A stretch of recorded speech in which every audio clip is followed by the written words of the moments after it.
What revenue is generated by the tax? How do you make up for that? Well, again, the way we're going to solve this deficit is really the North Dakota way. I mean, what we need to do is like we did in 2003 in North Dakota. We do it by encouraging small business growth.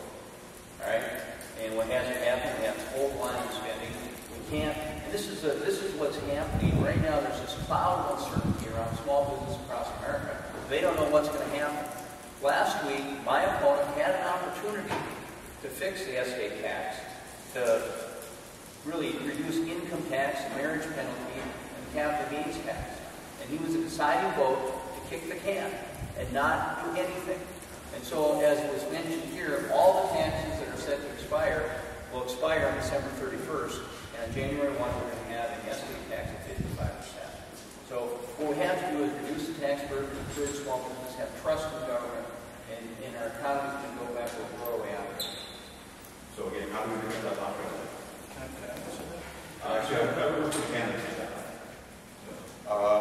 American Family Business Foundation, which I'm the president of, hired Steve Hinton, who is a former Assistant Secretary of Treasury under Ronald Reagan, and he studied the issue of the estate tax and government revenues.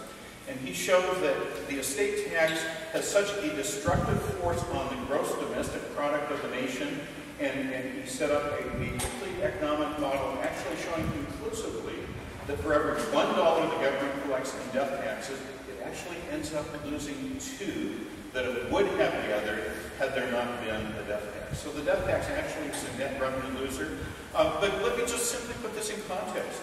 The death tax last year brought in less than 1% of the federal government's revenue. It is less than a rounding error. It's a very, very minor thing in the picture of the federal budget, and yet for every family farm like the one that we're here, it is being set up to confiscate 50% of each family business every single generation. It's an enormous thing for the survival of family businesses and family farms.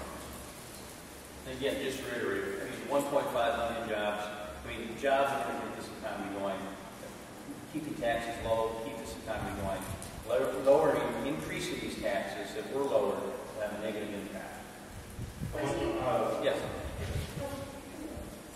The Arizona Republican, his name is Woody right now, said that maybe instead of a complete repeal, readdress the tax rate, going for a higher cap.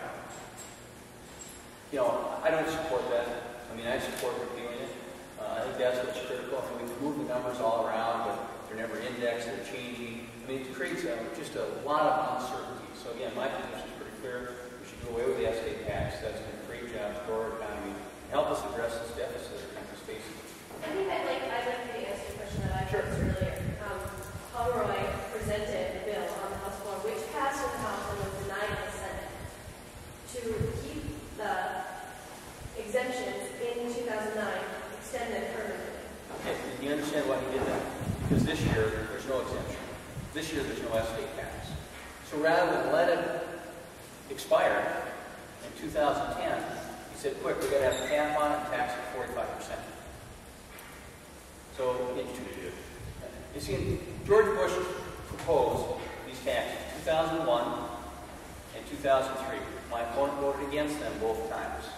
In 2008, you're right, he proposed having a cap on the estate tax. He wanted an estate tax. He wanted a $3.5 billion tax at 45%. I don't agree with him. And then about a week ago or 2 weeks ago, the AP reported that my opponent wanted to extend all the tax reductions. But then last week, when it came time to vote, he followed Pelosi, and the vote was 209 to 209 to adjourn without extending all of these taxes, but especially the estate tax. So you're saying that the AP's report is just incorrect? That he did not vote to keep the current estate tax at 0% taxation? Yeah, absolutely. I mean, again, each year it's changed. So 2010 there's no estate tax. It expires December 31st. All right? What he's proposing is not, again, for this year, not to have it, no estate tax, but to have an estate tax of 45% of $3.5 million. I mean, it's an interesting thing, and you have to really, actually, you have to watch this stuff to stay up with the Washington way. It's on one side of the issue one day, and on the other side of the issue the other day. Where the vote counts, I don't support the death tax. He does.